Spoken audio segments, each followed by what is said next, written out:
All right, so Josh Wilson, a guy I grew up with, inspired me to shoot this video, even though he doesn't know it. He had a cool picture on Facebook of him doing his house, which looks amazing. He was spraying some cabinets and did the same thing I did when I first started. He might know this trick, but when I saw his picture, I thought it was really cool. All the hard work he'd been doing, and not to brag, but I've been working hard too. And I came up with some cool tricks. Well, my dad taught me a really cool trick on how to spray doors and get it all done at once instead of just putting a door on the floor or up against a wall and hitting one side. Now, this is if you have a sprayer or a roller or a brush or whatever. This allows you to hit doors and get it all done at once. Now, you can see this is probably one of my first doors, and you can see where there's a little bit of sag in the paint. This was a veneer covered door. It's not real wood, so it's got that lacquer on it, or whatever you want to call it, a polyurethane or something like that. So what I did is I took my palm sander and scuffed it up, not with really fine grit, but not really rough grit. I don't really remember what the grit of it was. Let's see here. Whatever this is. It's pretty good stuff, though. You can see it's got a pretty good grit to it, but I didn't really dig into it hard. Now, these doors had been covered with stickers, so I had to pull out my 7-in-1 tool, scrape off the stickers, and then basically take the sander and just barely scuff up the adhesive on the stickers and get my scrape over it again and scrape it off. You can see, check this out. This is one of the old doors, so these type of stickers were all over the doors. You know, I have kids. I was like, go ahead and put stickers on the doors, because I was planning on replacing all the doors with this style where it's got the, I don't know what you call it, pockets, or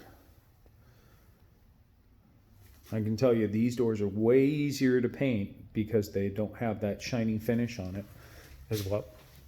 So you can see what I did here is I took my nail gun, thanks to my dad and his cool knowledge. You can see my runs there. Ugh, that kills me. It's one of my first couple doors I did.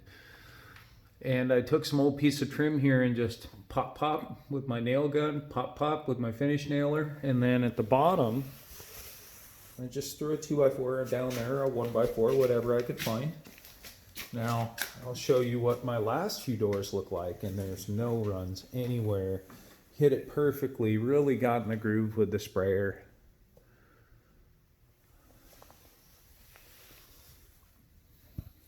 Now, it would have been nice to actually shoot a video of me doing this. I promise I really did this myself. But just don't have the time. I got to get this place in. I need a renter in here, so I just got it done. But you guys get the idea. I've got 13 doors in here.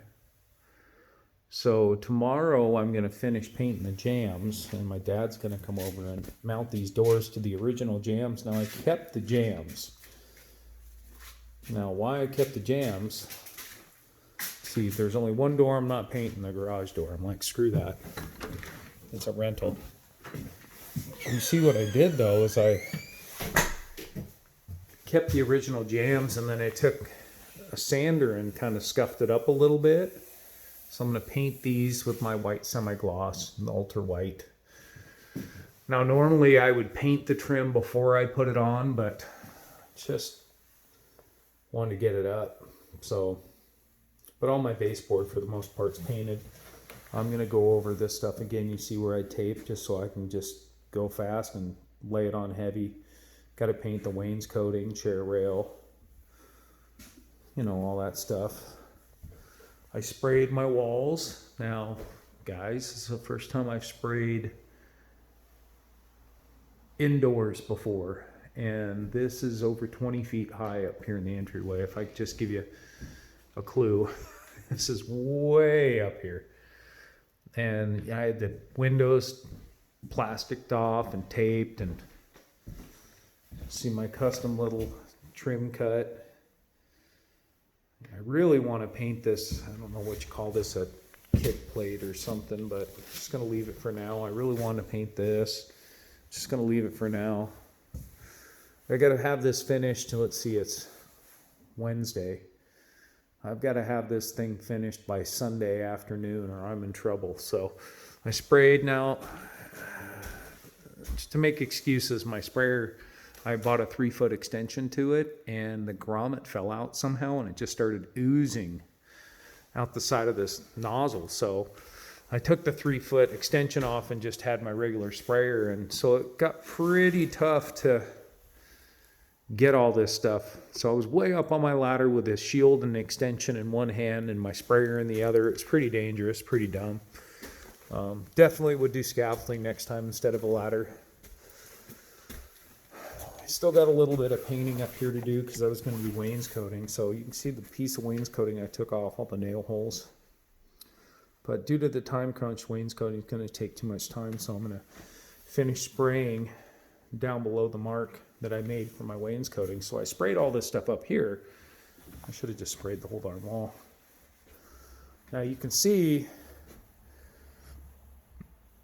my jam is that original real wood, so I'm going to have to do 2 coats. That's my first coat. But the MDF trim, it's done. So I'm just going to come through with another coat tomorrow, and then I got all the downstairs 2 coats tomorrow to do on all those jams. Just a little bit of touch up in the bathroom. Yeah, I redid this bathroom about a year ago. I gotta admit it's pretty sexy, but there is, some paint that needs to be done in here in places. I did the shower, everything. Had a little bit of help with my dad hung the door and squared up the walls in there for me, but I did everything else. And that doesn't discount what he did. Hey guys, how's it going? Yeah, so step out here. You can see I really wanted to take a professional video on my tripod of my dad covering up the Atlas wall, my dog. He chewed a hole in the wall pretty much. So he came out here and did some little mudding and sanded it, mudded it again, and then he shot it just with a quick little Now, this is not what I recommend, this texture for a big job, but when you're just doing a little patch, this thing's still over 3/4 full. And he shot this area here. You can see where he shot. You can see the paint difference. I'll paint that probably tomorrow or the next day, but this stuff isn't too bad. Now, remember when you put it on, from what my father tells me, the master, it dries and shrinks. So if it looks a little fat and funky when you throw it on there, just give it a little bit of time. Don't freak out, and then it'll shrink. But you see my doors here. They just need a little bit more paint, but the actual trim around it. Now, if I was going to do another house, I'd take, and I don't know what they call it, but the trim sticks out a little farther on the top and kind of does a 45. And then this trim up here would stack on top of this. So this would stick out a little bit and have a 45 off of it. And then this would sit underneath it flat. So anyways, just thought I'd show you guys that stuff. Let's see if anybody wants to watch these videos. This one's a pretty cool one. I plan on actually writing my own lesson plans because I'm a teacher and doing some really good stuff. But this is just me dabbling in YouTube. So,